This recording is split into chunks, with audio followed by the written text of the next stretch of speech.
cheating. It often seems like it comes out of nowhere, but does it really? Today we're going to break down the timeline of a stereotypical cheating scenario. You might be surprised to find that cheating often follows a specific pattern, starting from something more innocent and then step by step escalating to something more serious. And something that also might surprise you is that cheating often occurs, happens, starts at a place that we perhaps might consider to be a safe place, a place where cheating shouldn't happen. So stick around to see how it typically unfolds. Stage 1. The innocent start, flirting at work. It often begins innocently at a familiar place where we spent a lot of time together, our workplace. Let's call him Mark. He has a colleague, and let's name her Sarah. In the beginning, it's just friendly chats at the coffee machine or during lunch breaks. Maybe Mark and Sarah exchange a few laughs, share some work-related stress, and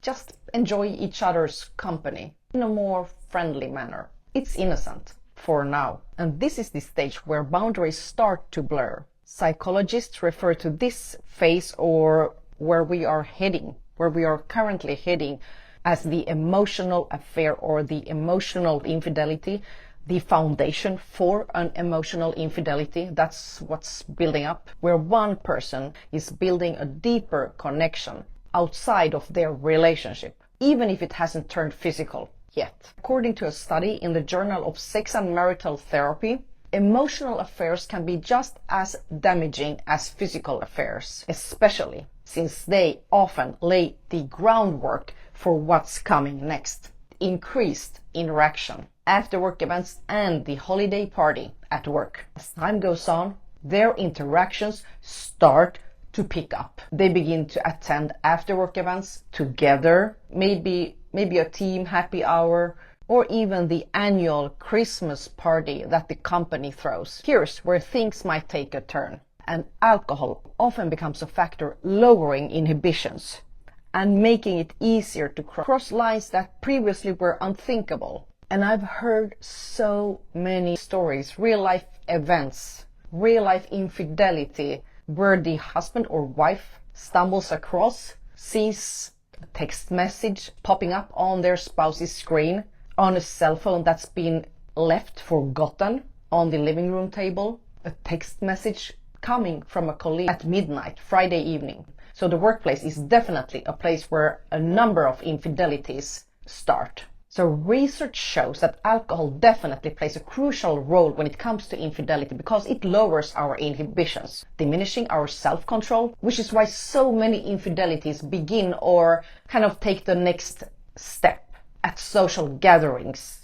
where alcohol is involved. Alcohol do impair our decision making, which makes us more likely to engage in behaviors that we later might regret. And at this stage, or after the party, where things have become more clear, where attraction kind of been more confirmed, after this, the flirting between these two colleagues, Mark and Sarah, becomes more pronounced. So the infidelity, the secret affair, takes another step toward infidelity is taken.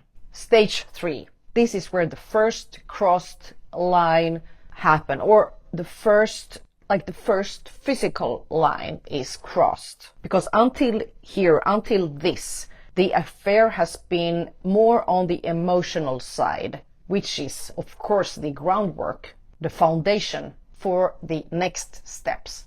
So if infidelity is to be stopped, hindered, it should happen long before this. So now, this stage is where things get even murkier. Well, it might be a moment that definitely crosses the line. Be a hug that lingers a bit too long, or a kiss after one too many drinks. And in their minds, they might label it as it was just a moment. But this marks the beginning of a new phase. Studies show that once a boundary is crossed, it do become easier to justify the further actions. And the psychological phenomenon of cognitive dissonance kicks in, where the person starts justifying their behavior, their actions, their choices. We start to convince ourselves of that it wasn't really that bad. What I'm doing, it's not a big thing. And, or this, my primary relationship, my marriage is failing anyway, so it doesn't really matter. after this first boundary is crossed, things really start to escalate. Now, Mark and Sarah start texting to each other at work, after work, when they're home with their spouses, sitting in the sofa watching TV with their wife or husband. Well, at first it's mainly about work, but slowly the texts do become more personal. There are compliments, jokes, even these late night conversations. And according to research in the field of relationship psychology, this digital communication often paves way it acts as a gateway for further communication, for further emotional and physical infidelity.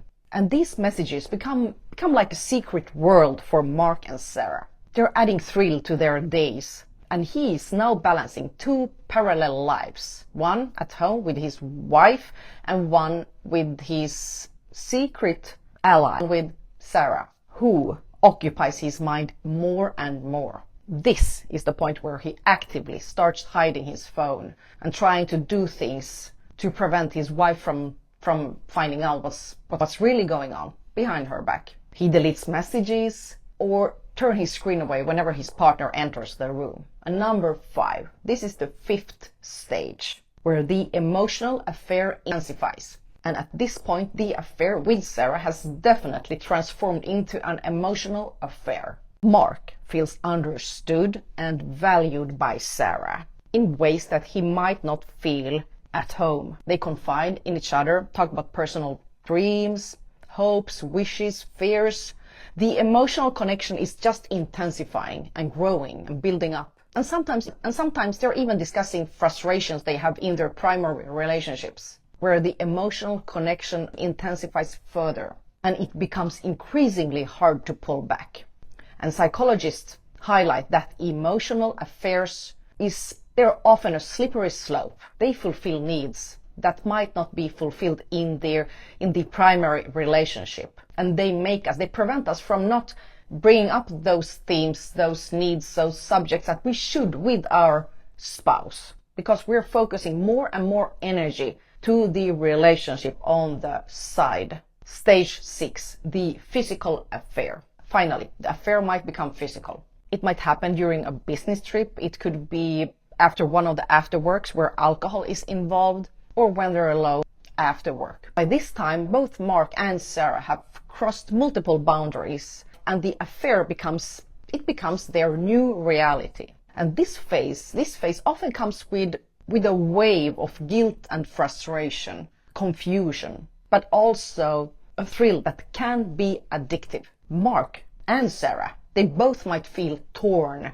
between their two lives, but they're now so entangled in what they've created. Secrets, lies, and conflicting emotions. So cheating, it often follows a predictable pattern, starting with innocent flirting, evolving into an emotional affair, and eventually becoming physical.